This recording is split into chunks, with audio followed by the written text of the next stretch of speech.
내가 궁금했었던 부분은 연차가 올라가면 올라갈수록 면접을 보는 것도 힘들고 내가 원하는 치과를 찾는 것 자체도 되게 힘들다고 생각하거든요. 네.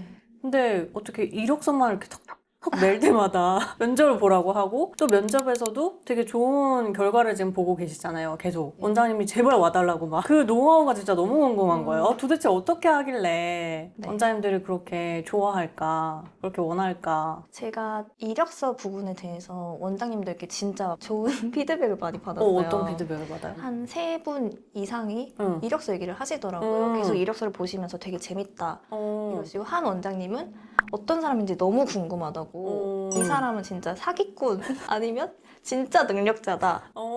이력서만 보고도? 네. 너무 궁금해서 불렀다고 하시는 거예요. 실제로 만나보니 이 사람 진짜 찐이다. 나중에 면접이 이제 끝나고 나서 개인적으로도 전화가 오셨어요. 궁금한 게 있다고 하시면서. 뭐가 궁금해? 그런 거 공부는 어떻게 하냐? 어떤 경로로 공부를 하냐? 그래서 뭐라고 어떻게 노하우를 알려주셨어요? 저는 공부를 하는 게 거의 덴탈fit. 치과는 회사라고 다들 생각을 안 하시잖아요. 맞아요. 네, 그래서 이력서도 그냥 정말 나의 이력들만 나열을 하고 간단하게 써서 보내고, 뭐 덴탈잡 같은 걸로 지원을 할 때는 정말 한 줄 이렇게 정말 조금만 신경을 써서 쓰면은 이력서로 나를 어필을 할 수가 있거든요. 이미 이력서에서 결정이 나는 거라고 생각해요. 이미 이력서에서 결정이 네. 난다. 나는 이만큼을 보여줬는데 사실 궁금할 수밖에 없거든요. 다른 사람들이랑 너무 대비가 되니까. 그래서 저는 이력서부터 중요하다고 생각하고, 치과에서만 쓸 수 있게끔 저는 매번 쓸 때마다 수정하거든요. 매일 추가 이렇게 되고, 여기저기 러브콜이 많이 올 것 같은데 우리 병원에 지원하신 이유가 뭐예요? 이렇게도 질문을 받았었어요. 메일을 보낼 때도 저는 몇 년 차 치과의생사 어떤 직 지원 이렇게 제목을 쓰고 내용도 조금 신경을 써서 쓰는. 메일 안에 내용도? 이런 업무 할 수 있고 이렇게 이런 경험을 해왔습니다. 검토 후 연락 주시기 바랍니다. 이렇게 해놓고 전 전화도 신경 써서 받거든요. 그 다음에 이제 면접을 보실 때는 실장님만의 또 팁이 있을까요?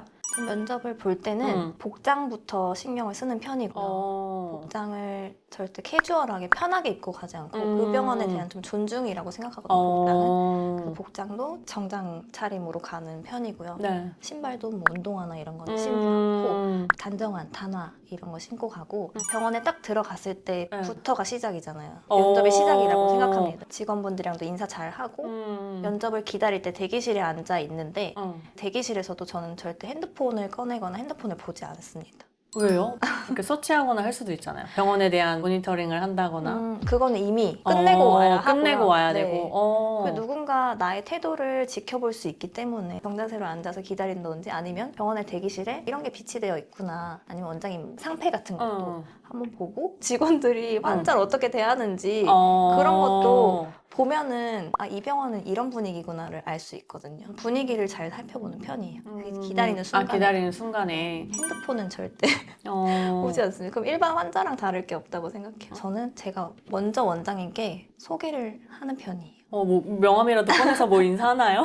그렇게 하면 좋겠지만 저는 이제 그 병원에 들어가서 명함을 만들어야 되고, 원장님이 이력서가 기억이 안 나실 수도 있잖아요. 그래서 간략하게 저는 몇 년 차 치과 위생사고 실장 경력은 이 정도 됐고 저는 이런 업무를 주로 해왔고 이런 업무를 잘 합니다. 저의 이름도 한 번 더 말씀드리고 소개를 하는 편이에요. 소개하고 나서는 이제 원장님께서 질문을 주시겠죠. 그럼 그 질문에 성실히 답하고 계속 원장님과 대화를 이어갈 수 있도록 질문을 많이 하는 편이에요. 근데 이게 원장님과 그 병원을 저도 탐색하는 과정이라고 생각하거든요. 근데 그 대화에서 원장님께서 원하는 인재상이라든지 그런 게 분명히 보여요. 저는 그런 부분을 놓치지 않고 캐치를 해서 이 원장님은 이런 역할을 실장 원하시는구나, 이거를 캐치를 하고 마지막에 어필을 하는 편이에요. 어떻게 어필을 해요? 원장님 뭐 이런 부분에서 만약에 뭐 고민이셨을 텐데 제가 이렇게 해결을 해드릴 수 있을 것 같습니다. 이렇게 말씀을 드려요. 그래서 면접이 저는 어렵지 않아요. 원장님은 가려운 데를 긁어줘야 되잖아요. 그래서 저는 되게 직설적으로 물어봐요, 원장님들께. 뭐라고? 어떤 실장님을 찾고 있냐, 실장이 어떤 역할을 해주길 바라냐, 원장님이 지금 경영을 하시면서 제일 고민되는 부분이 어떤 거냐. 그래서 보통은 직원 관리 아니면 뭐 매출. 매출이야 뭐 보험 청구를 잘해서 올릴 수도 있고 마케팅을 해서 올릴 수도 있고 그럼 제가 보험 청구를 잘하면 되고 마케팅을 제가 도와드릴 수도 있는 거잖아요. 그리고 급여 부분이 안 맞을 수 있잖아요. 면접을 보면. 근데 저는 포기하지 않아요. 어떻게 해요, 그러면? 저는 하한선을 정해놓거든요. 어. 내가 받고 싶은 급여 말고 하한선을 정해놓는데 근데 이 하한선을 정할 때는 나를 잘 알아야 돼요. 치과 실장들이 너무 많잖아요. 병원은 맞아요. 적고 실장 자리는 하나인데 여기서 경쟁력을 갖추려면 내가 어느 정도 위치에 있고 이 정도 급여를 받을 수 있는 사람이다라는 걸 먼저 알아야 하고 주변 실장님들이랑은 비교하면 절대 안 되고요. 실장의 역할은 다 병원마다 너무 다르기 때문에 내 능력이라면 이 정도 금액은 받고 일을 해야 된다라는 그 정도만 정했고 그 하한선에 도달하지 못할 수 있잖아요, 면접에서. 원장님은 제가 일을 해보기 전에는 어떤 사람인지 모르잖아요. 말만 잘하는 사람일 수도 있고. 그래서 저는 그럴 때는 수습 기간 동안은 원장님이 원하시는 급여를 받고 수습이 끝난 다음 재협상을 하자고 말씀드려요. 그러면 원장님들이 그만큼 자신이 있냐 근데 너무 멋있다고 하시더라고요. 근데 저는 그럴 때 항상 말씀드리죠. 지금은 이 정도 제가 원하지만 나중에는 능력을 보여드리고 나서는 제가 더 높게 부를 수도 있어요, 원장님. 이렇게 말씀드려요. 면접을 1시간 이하로 본 적이 없어요. 저한테 너무 궁금한 게 많으셔가지고 개원을 하시면서 뭐 고민 같은 것도 막 상담하시고 3시간 동안 면접을 본 적도 있어요. 이제는 원장님이랑 그 의사소통 같은 게 되게 잘 되나 보다. 근데 그게 면접을 많이 보는 이유도 있는 것 같아요.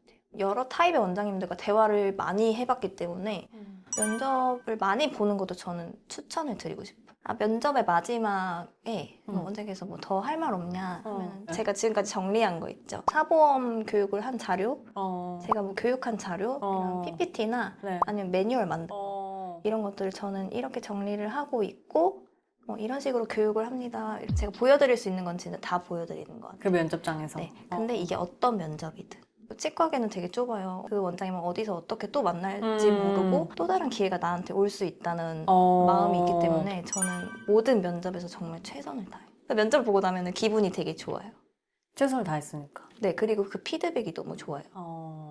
그리고 마지막에는 원장님들께 뭐 피드백을 요청을 하는 경우도 있는 것 같아요. 저는 이렇게 일을 해왔고 원장님 지금 저랑 면접을 보셨는데 혹시 뭐 제가 일을 하면서 이렇게 바뀌었으면 좋겠다든지 해서 원장님이 저한테 주실 피드백이 있으시냐 이렇게도 물어보는 거예요. 정말 좋은 조언을 주시는 분도 많이 계세요.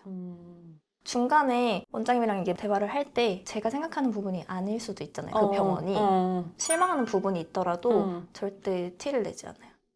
표정 관리를 끝까지. 나는 여기가 마음에 들든 안 들든 이 병원에 입사를 하든 안 하든 나는 꼭 붙겠다 이런 마음으로 제가 할 수 있는 거를 다 말씀드리고 꼭 붙겠다. 네, 그런 마음가짐이 있어요. 초보 실장에서 이제 이렇게 베테랑으로 넘어가기 직전인데 어떻게 이렇게 많이 변화하셨는지 또 궁금하네요. 제가 3년 정도의 실장 경력이 있는데 처음에는 정말 하루하루가 너무 힘들었어요. 왜요? 저는 이제 우연한 기회에 실장이 된 건 아니고 나름 준비를 굉장히 많이 한 사람이라고 생각하고 이력서를 넣었는데 경력이 없다 보니까 아예 연락도 안 오고 면접을 봐도 거의 떨어졌었거든요. 그 면접을 보면 너무 자신감이 하락하는 거죠. 계속 떨어지니까. 이 실장은 할 수 없나? 이 정도로 그렇게 자신감이 없었는데 잘 봐주신 원장님이 계셔서 실장 일을 하게 됐어요. 그때는 제가 너무 여유가 없고 준비가 안 된 사람이라는 걸 많이 느껴지더라고요. 하면서. 네, 하루하루 그냥 일을 막 쳐내고 그런 느낌, 버티는 느낌이 굉장히 강했어요. 그래서 번아웃도 심하게 왔었고 시간으로 많이 때우려고 했던 것 같아요. 이 일을 1시간대로 할 수 있는 일인데 나는 한 3-4시간에 걸려서 했다. 그럼 그걸로 좀 만족을 했던 것 같아요. 한 6월 달쯤 대표님과 3개월 동안에 실장 코칭을 받았죠. 거의 1대1 과외식으로. 근데 그때 저는 그 기회를 되게 어렵게 잡았었잖아요. 경쟁도 되게 심했고 또 대표님께 이 정도로 내가 밀착 과외를 받을 수 있는 기회가 또 오겠나 싶어서 그때는 정말 새벽 5시? 6시 정도 일어나서 기상 인증을 하고 매일 복습을 하고 또 대표님께서 늘 얘기하셨던 게 배운 게 끝이 아니다. 아웃풋을 내려면 내가 알고 있는 걸 정리해야 된다. 복귀해야 된다고. 네. 그래서 정리를 하는 습관을 들였더니 그게 정말 차곡차곡 쌓여서 데이터가 되는 거예요. 그때 능력치가 정말 확 성장을 한 것 같고 마인드 자체가 많이 달라졌어요. 전 그 말이 제일 인상 깊었어요. 일을 열심히 하는 직원과 잘하는 직원은 다르다. 저는 그냥 열심히 하는 직원이었던 거예요. 그러니 불만이 있을 수밖에 없죠. 근데 잘하는 직원은 정말 따로 있었던 것 같아요. 그 원장님이 필요로 하는 거를 하면 되는 거예요. 근데 저는 그거를 전혀 신경 쓰지 않고 내 나름 내가 알고 있는 내 걸로 기준에서 열심히 하자 이거였던 거예요. 그래서 이제 인정받는 방법을 알았어요. 그리고 정말 제가 관리자의 마인드가 되니까 그러니까 항상 이제 원장님과 목표가 같고 같은 방향을 봐야 하고 그때 대표님께서 말씀해 주셨잖아요. 이제 그 말을 듣고 내가 원장이라면 이 직원이 이렇게 할 때 이런 선택을 하지 않을까? 약간 경영자의 마음으로 같이 보고 있는 것 같아요. 근데 이런 마음이 기본적으로 세팅이 아예 달라지니까 일을 할 때도 좀 다르더라고요. 예전에는 저는 완벽한 직원이고 싶었거든요. 중간 보고를 하지 않았어요. 난 완벽한 결과만 주고 싶으니까.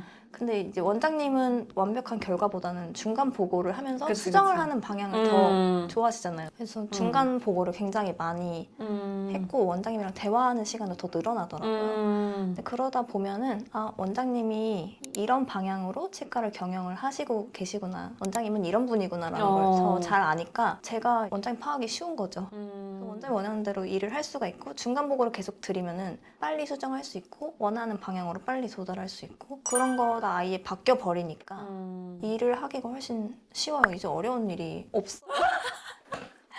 근데 이게 내가 너무 가진 게 없고 경험치가 부족하고 그때는 알려줄 것도 사실 없었죠. 근데 지금은 공부를 해놓은 게 너무 많아서 네. 그렇게 알려주면서 저도 더 많이 성장하지. 또 제게 되더라고요. 아예 마인드 자체가 달라진 것 같아요. 네, 너무 많이 성장했죠. 예전에는 제가 환자로 병원에 갈 때 있잖아요. 핸드폰만 봤거든요, 대기할 때. 근데 지금은 환자의 입장에서 많이 생각을 하는 것 같아요. 이 병원은 대기 시간이 긴데 컴플레인이 없어. 왜 없을까? 저것 때문에 없구나. 뭐 이렇게 넷플릭스를 볼 수 있게 패드를 준비해서 그래서 없구나.